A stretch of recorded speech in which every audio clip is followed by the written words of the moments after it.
Salam, selamat pagi, Bapak, Ibu, dan saudara-saudari yang terkasih di dalam Yesus Kristus.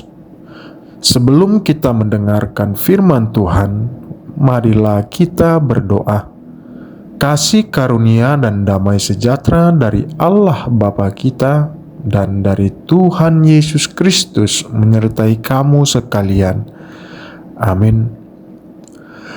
Bapak, Ibu, dan saudara-saudari yang terkasih, renungan kita pada hari Rabu tanggal 16 Juli 2025 diambil dari kitab 1 Raja-Raja pasal 3 ayat 11 sampai ayat 12. Beginilah firman Tuhan. Maka berfirmanlah Allah kepadanya, oleh karena engkau telah meminta hal yang demikian dan tidak meminta umur panjang atau kekayaan atau nyawa musuhmu, melainkan pengertian untuk memutuskan hukum, maka sesungguhnya aku melakukan sesuai dengan permintaanmu itu.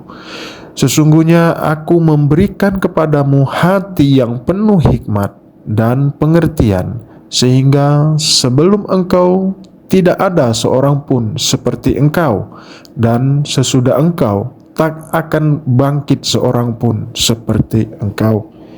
Demikianlah firman Tuhan. Bapak, Ibu, dan saudara-saudari, coba kita bayangkan bila kita diberi sebuah kunci ajaib yang bisa membuka semua pintu di dunia ini. Kita bebas memilih pintu mana yang ingin kita buka. Pintu menuju harta melimpah, kekuasaan besar, atau pintu menuju kebijaksanaan dan pengertian. Mana yang akan kita pilih? Mungkin sering kali kita tergoda untuk membuka pintu kekayaan atau kekuasaan, karena itu telah terlihat sangat menggiurkan dan bisa membuat hidup kita lebih mudah.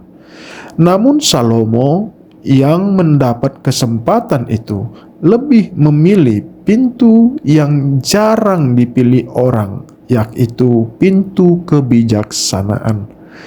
Salomo tahu bahwa memimpin bukan hanya soal memiliki kekuatan atau harta, tapi tentang mampu membuat keputusan yang benar dan adil.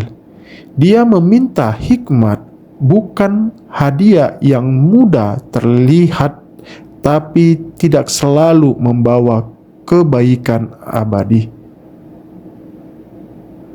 Saudara yang terkasih, firman Tuhan hari ini menceritakan terjadinya awal pemerintahan Raja Salomo putra Daud yang menggantikan ayahnya sebagai Raja Israel. Setelah naik tahta, Salomo menunjukkan niat baik dengan mempersembahkan 1000 korban bakaran di Gibeon. Di Gibeon, Tuhan menampakkan diri dalam mimpi dan menawarkan Salomo kesempatan untuk meminta apapun yang diinginkannya.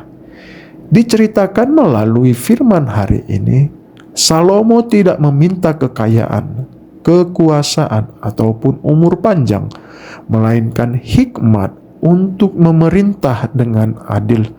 Hal ini menyenangkan hati Allah karena menunjukkan kerendahan hati dan motivasi yang murni. Atas pilihan Salomo, Allah memuji pilihan Salomo karena ia tidak egois. Ini mencerminkan nilai dalam kerajaan Allah. Kebijaksanaan dan keadilan lebih mulia daripada kekayaan atau kekuasaan pribadi. Di ayat 12, Tuhan mengabulkan permintaan Salomo dan bahkan memberinya hikmat yang luar biasa, lebih dari siapapun sebelumnya dan sesudahnya. Ini adalah pengakuan ilahi bahwa kebijaksanaan adalah karunia utama bagi pemimpin yang saleh. Salomo dikenal dalam sejarah dan Alkitab sebagai orang paling berhikmat. Contohnya dalam kisah pengadilan dua wanita. Saudara yang terkasih, ketika kita menghadapi pilihan dalam hidup, apakah kita juga berani meminta hikmat dari Tuhan?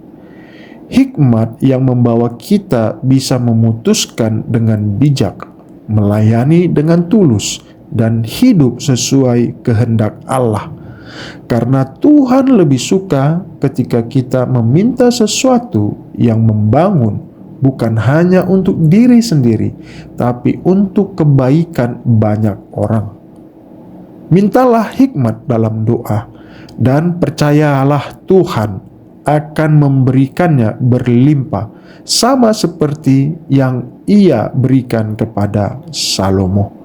Amin. Mari kita berdoa.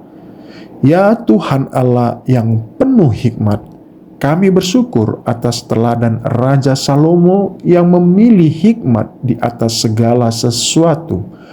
Ajarlah kami untuk tidak terjebak pada keinginan duniawi semata, tapi untuk selalu meminta hikmat-Mu agar dapat hidup dan melayani dengan benar. Berikanlah kami hati yang rendah dan pikiran yang cerdas, agar setiap langkah dan keputusan kami mencerminkan kasih dan keadilan-Mu.